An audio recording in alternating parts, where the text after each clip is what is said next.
You're listening to Civic Media. You can tune into any of our live shows on any radio station across the state with the Civic Media app. Find us in your phone's app store and listen anytime, anywhere. This is your WFHR Daily News Roundup for locally grown radio 97.5 FM and 1320 AM and WisCountry 105.5 FM WIRI in Wisconsin Rapids. For WFHR and WIRI News, I'm Melissa Kay. Names have been released in the ongoing investigation of the double homicide and officer-involved shooting in Portage County. The two people who were killed by apparent gunshot wounds are Paula L. Schulfer, age 52, and Dale S. Schulfer, age 53. The suspect is their son, John L. Schulfer, age 35. All three lived in the home where the shootings occurred. When the incident happened on Sunday night, there were also two children in the home. They were located unharmed and released to a family member. The suspect, John Schulfer, has been booked on charges of first-degree intentional homicide. He was shot by a Portage County deputy when he exited the home carrying a firearm Sunday night. Schulfer was admitted to the hospital with serious injuries. The Marathon County Sheriff's Department is leading the death investigations, and the Wood County Sheriff's Department will investigate the officer-involved shooting. When investigations are complete, the Portage County District Attorney's Office will review the case. There's a group in Wisconsin Rapids who have been protesting the Trump administration since this spring. They gather on the East Riverview Expressway near Aspirus Hospital. One of the organizers said they had around 75 people that came out on Independence Day after President Trump signs what he calls the Big Beautiful Bill. But a lot of people like me were really angry about the bill being signed. And there were a lot of discussions about that. And also, what is it going to look like in a year on the next July 4th? Are we going to be celebrating or not? Chris said many are worried about what will happen when people are kicked off Medicaid and other benefit programs. She said there were conversations around the implications of the tax cuts for the wealthy. Mostly that we're giving these big tax breaks to the top 1%, and really that it's harmful to the middle class and poor people. Wisconsin Attorney General Josh Kaul has announced a multi-state coalition secured a court order blocking the Trump administration from withholding federal funding for roads and highways from states that do not assist in federal immigration efforts. The preliminary injunction was granted by a judge from the U.S. District Court for the District of Rhode Island. Attorney General Kaul said transportation funding should be used to improve transportation, not leveraged to try to steamroll states into furthering a separate policy goal of the Trump administration. There's a recent report about emergency services across the state, and it isn't good, especially in rural areas. But a new program may provide some relief. Terry Barr tells us more.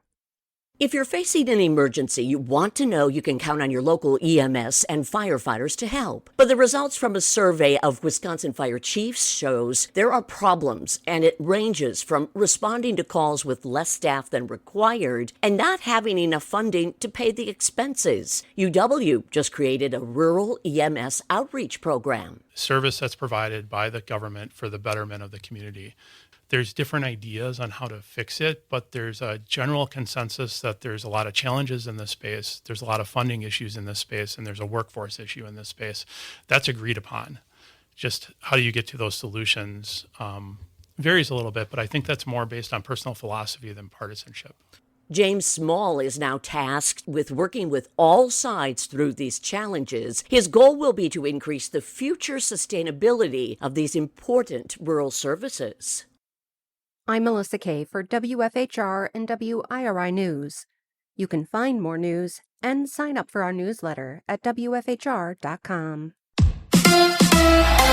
The Brewers win the series. Hi, I'm Mike Clemens with sports. Baseball, the Brewers beat the Dodgers 3-1 to take a 2-0 lead over L.A. in the 3-game series. They wrap it up this afternoon here at AmFam Field. Milwaukee rookie pitcher Jacob Mizorowski, with the start, gave up a home run to the Dodgers leadoff hitter Shohei Ohtani. Pat Murphy. Giving up the leadoff home run, it's like getting knocked down in the first round. Here's one of the best hitters in the game, and he leaves a breaking ball up. He got back up, took a standing 8, and battled. Mizorowski then defense settled in, not allowing another run throughout 6 innings, striking out 12 batters. Dodgers starter Clayton Kershaw said he didn't know much about the Miz before the game. How about now? Yeah, I know him now, huh? I mean, that was super impressive. It was really special. I mean, everything, obviously the velo, but he's got 4 pitches, commands the ball, and I mean, I don't know how you hit that, honestly. That's just really tough. That's Dodgers pitcher Clayton Kershaw. With sports, I'm Mike Clemens.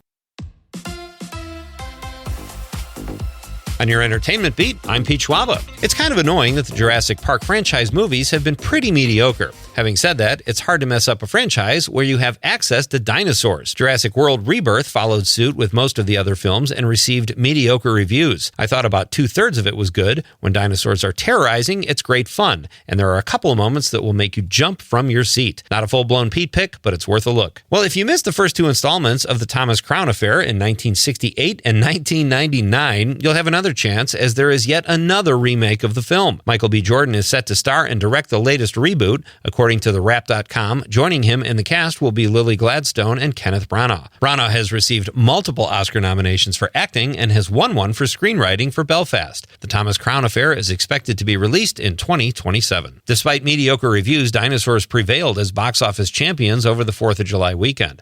As expected, Jurassic franchise Rebirth, also known as Jurassic World Rebirth, was tops at the box office, pulling in $147 million domestically over the 5-day weekend and $318 million worldwide. The film stars Scarlett Johansson and Mahershala Ali and some pretty impressive CGI dinosaurs. Coming in second place was the Brad Pitt-driven F1, which brought in $26 million and saw a somewhat respectable drop-off of 54% from the week before. How to Train Your Dragon came in third place with about $10 million in its 4th week of release. The family film is now at $224 million domestically, with well over $500 million worldwide. Rounding out the top 5 were the Pixar film Elio with about $5 million buku Dolores, and 28 Years Later came in 5th place with $4.6 million at the gate. Actor Mark Ruffalo has taken shots at podcaster Joe Rogan, insinuating that Rogan is late to the game with his ICE raid outrage. The Kenosha-born Ruffalo said it's a little late now to pretend like Project 2025 didn't exist and wasn't the playbook all along, saying about Rogan, "You are either not that smart or not that dumb. It's hard to tell at this point." Ruffalo has a host of projects set to drop in the coming months, and despite a solid performance as always, is still probably trying to forget he was part of Mickey 17. AMC Theaters recently announced they would play more commercials before movies to help offset a budget deficit. That's probably not something most moviegoers wanted to hear, but in a move in the other direction, beginning July 8th, the movie chain will offer 50% off tickets on Tuesdays and Wednesdays. The chain has also announced they will offer discount popcorn and soda on those days.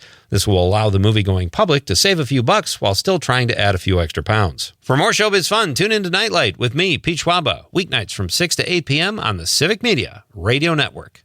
Mostly sunny today. We'll get to around 79 for a high this afternoon. Tonight, partly cloudy. We'll drop to 59 for an overnight low. Tomorrow, partly cloudy, 82 with a chance of scattered thunderstorms tomorrow night.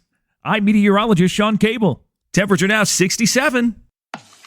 That's your WFHR and WIRI Daily News Roundup from Civic Media. Subscribe to this podcast on Spotify, Apple, or wherever you find your podcasts. Find more news at WFHR.com or WisCountry, that's WIS Country.com.